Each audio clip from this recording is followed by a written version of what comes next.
हत्यारों को। नमस्कार, देश से देख रहे हैं आप इस वक्त फर्रुखाबाद जनपद में जो कोलकाता में घटना हुई थी उसकी हृदय विदारक की लगातार उग्र प्रदर्शन जो है वो धीरे धीरे होता जा रहा है। अभी कैंडल मार्च जो है वो किया गया और हमारे पीछे आप देख रहे होंगे कि किस प्रकार से उनके हत्यारों को फांसी की जो बात है, फांसी की जो मांग है वो की जा रही है। और लगातार अब डॉक्टरों के अलावा आम पब्लिक जो है वो भी लोगों के साथ में आती है और इस पूरे मामले पर बात करने के लिए हमारे साथ में डॉक्टर अरविंद गुप्ता जी जुड़ चुके हैं, उनसे बात करेंगे। डॉक्टर साहब, जिस प्रकार से ये हृदय विदारक घटना हुई है, तमाम जो लोग हैं, संगठन हैं, वो भी आपके साथ में आ रहे हैं, कैसे देखते हैं इसे?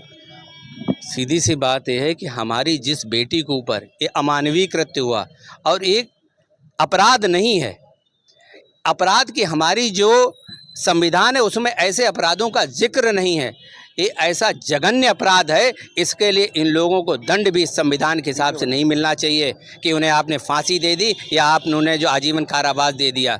इन्हें गरुड़ पुराण के हिसाब से जो जैसे गरुड़ पुराण में ऐसे निशाचरों, ऐसे नीच लोगों को सजा का प्रावधान है कि इन्हें खौलते हुए तेल के बीच चौराहे पे इन्हें खौलते हुए तेल में इन्हें जो उबाला जाना चाहिए और एक क्षण में मौत नहीं होनी चाहिए। जैसे वो बेटी पूरी समय वो तड़पी होगी, ऐसे ही इन लोगों को आज थोड़ा थोड़ा करके मारना चाहिए। तब इन नर पिशाचों के अंदर डर पैदा होगा कि हमारी जो बेटी है वो बेटी तुम जैसे लोगों को इनके जब तक आप इनके टुकड़े टुकड़े करके इन्हें उबालेंगे नहीं, तब तक इन लोगों में ऐसे ही निर्भया कांड होगा, ऐसे पश्चिम बंगाल में कांड होगा, ऐसे ही और जगह होंगे।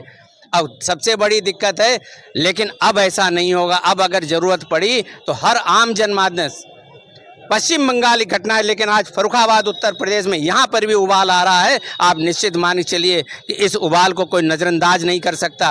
और आज जनता न्याय चाह रही है और न्याय भी वैसा नहीं जैसा कि नॉर्मल न्याय दिया जाता है। वो न्याय हो जिस तरीके से जघन्य अपराध हुआ है उसी तरीके को उसे सजा दी जानी चाहिए।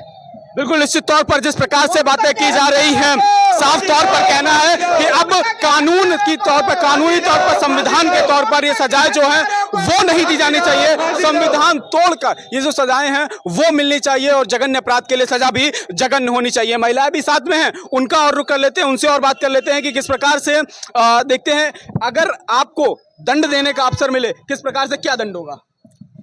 देखिए, ऐसा दंड होना चाहिए कि उनको पेन फील हो। जो उन्होंने पेन हमारी बहन को दी है वो पेन उनको भी फील होनी चाहिए, वो दर्द उनको भी फील होना चाहिए।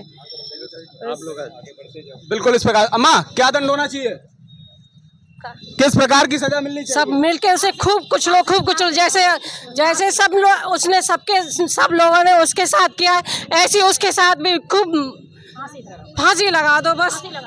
बिल्कुल देख सकते हैं कि किस प्रकार से भावुक हो रहे हैं ये लोग, महिलाएं जो हैं वो लगातार भावुक हो रही हैं और साफ तौर पर बड़ी संख्या में यहाँ पर जो लोग थे वो आए थे। जी हाँ, क्या कहना चाहते हैं? ऐसे इंसानों के तो हाथ पैर काट के चौराहे पर डाल देना चाहिए और एक बोर्ड लगा देना चाहिए, इन लोगों ने ऐसा काम किया और जिंदगी में कोई उसे भीख ना दे, वो ऐसे तड़प तड़प के मरना चाहिए ऐसे लोगों को। तो बिल्कुल संविधान से हट के सिर्फ फांसी की बात की जा रही है, क्या फांसी ही होनी चाहिए? नहीं, फांसी हम नहीं मानते कि फांसी कोई सजा है उनके लिए। ऐसे लोगों के लिए ऐसी सजा होनी चाहिए कि कोई दूसरा इंसान ऐसा करने से पहले उसकी रूह कांप जाए कि नहीं, अगर हम ऐसा करेंगे तो ऐसा दंड होगा। ये फांसी बहुत नॉर्मल है, ये क्या मर गए एक बार में, तड़पाना चाहिए, इतना दर्द देना चाहिए। बीच चौराहे पे खड़ा होकर आसपास के समाज के जितने भी लड़कों के मन में ऐसा अगर ख्याल भी आता ना तो उनकी भी रूह कांप जाए कि अब ऐसा करना नहीं, मतलब किसी को देखने से पहले इन नज़रों से वो 10 बार सोचे कि हमें ऐसा नहीं करना है। बिल्कुल हाँ, सेम यही होना चाहिए। फांसी तो बहुत नॉर्मल सजा होगी उसके लिए, फांसी देनी ही नहीं है उसको, जैसा उसने तड़पाया उसी प्रकार से तड़पा के मारना है।